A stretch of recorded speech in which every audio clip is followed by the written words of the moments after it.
আবারও বন্ধ হয়ে গেল মালয়েশিয়ার শ্রম বাজার। পূর্ব ঘোষণা অনুযায়ী ৩১ মে রাত থেকে আর কোনো কর্মী মালয়েশিয়ায় প্রবেশ করতে পারবেন না। দেশটি আর কোনো শ্রমিক নেবে না বলে গত মার্চে জানায় মালয়েশিয়া, অর্থাৎ ১ জুন থেকে মালয়েশিয়ায় আর কোনো নতুন কর্মী যেতে পারবেন না। এ কারণে বাংলাদেশের অনুমোদনকৃত ৩১,৭০১ জন কর্মীর মালয়েশিয়া যাওয়ার স্বপ্ন ভঙ্গ হচ্ছে। এই অবস্থায় গতকাল সকাল থেকে হযরত শাহজালাল আন্তর্জাতিক বিমানবন্দরে জড়ো হতে থাকেন মালয়েশিয়া যেতে ইচ্ছুক কয়েক শত কর্মী। এই সম্পর্কে হযরত শাহজালাল আন্তর্জাতিক বিমানবন্দরের নির্বাহী পরিচালক কামরুল ইসলাম শুক্রবার রাত 8:30টায় খবরের কাগজকে বলেন, দুদিন ধরে মালয়েশিয়াগামী অনেক যাত্রীর চাপ রয়েছে। বাড়তি এই চাপ সামলাতে নিয়মিত ফ্লাইটের পাশাপাশি অতিরিক্ত ফ্লাইটের ব্যবস্থা করা হয়েছে। বৃহস্পতিবার ৬টি ফ্লাইটে মোট ১,৪৪০ জন এবং শুক্রবার বিমানের একটি অতিরিক্ত ফ্লাইট সহ মোট ৬০টি ফ্লাইটে মোট ২,২০৮ জন যাত্রীর মালয়েশিয়া যাওয়ার কথা রয়েছে। এর পাশাপাশি মালয়েশিয়ার ট্রানজিট নিচ্ছে এমন ফ্লাইট রয়েছে 4টি। আমরা ধারণা করছি এসব ফ্লাইটেও অনেকে মালয়েশিয়া যাচ্ছেন।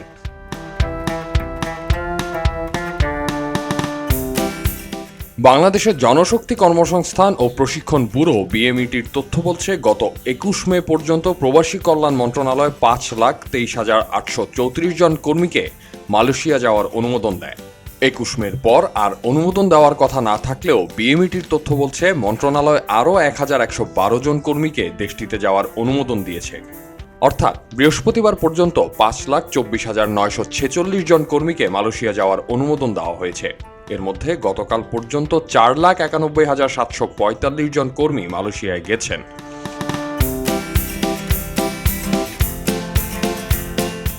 মালয়েশিয়ার শ্রমবাজার বন্ধের সময় ঘনিয়ে আসায় বাড়তি দামে টিকিট বিক্রির অভিযোগ করেছে রিক্রুটিং এজেন্সিগুলো।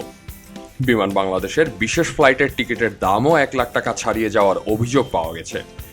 এদিকে কুয়ালালামপুরের দুটি আন্তর্জাতিক বিমান টার্মিনালের ফ্লোরে গতকাল পর্যন্ত বাংলাদেশের ৫,০০০ কর্মী সহ প্রায় ২০,০০০ কর্মী অবস্থান করছিলেন। শেষ মুহূর্তে কুয়ালালামপুর বিমানবন্দরে কর্মীর উপচে পড়া ভিড় তৈরি হয়েছে। এতে দুর্ভোগ বাড়ছে কর্মী ও নিয়োগকর্তাদের। নিজেদের কর্মী শনাক্তে ভোগান্তি পোহাতে হয়েছে তাদের। অভিবাসন কর্তৃপক্ষ সূত্রে জানা গেছে, পরিস্থিতি নিয়ন্ত্রণে অতিরিক্ত কাউন্টার খোলা হয়েছে এবং অভিবাসন কর্মকর্তার সংখ্যাও বাড়ানো হয়েছে। বিদেশি কর্মীদের জন্য পানি ও খাবার সরবরাহ করা হচ্ছে। আহমদ সিফাত, খবরের কাগজ।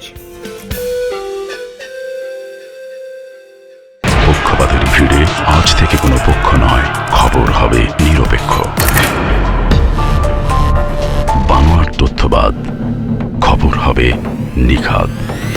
ভেঙে গুজবের শিখ, খবর হবে নির্ভীক। এলো খবরের কাগজ, নিখাদ, নির্ভীক, নিরপেক্ষ।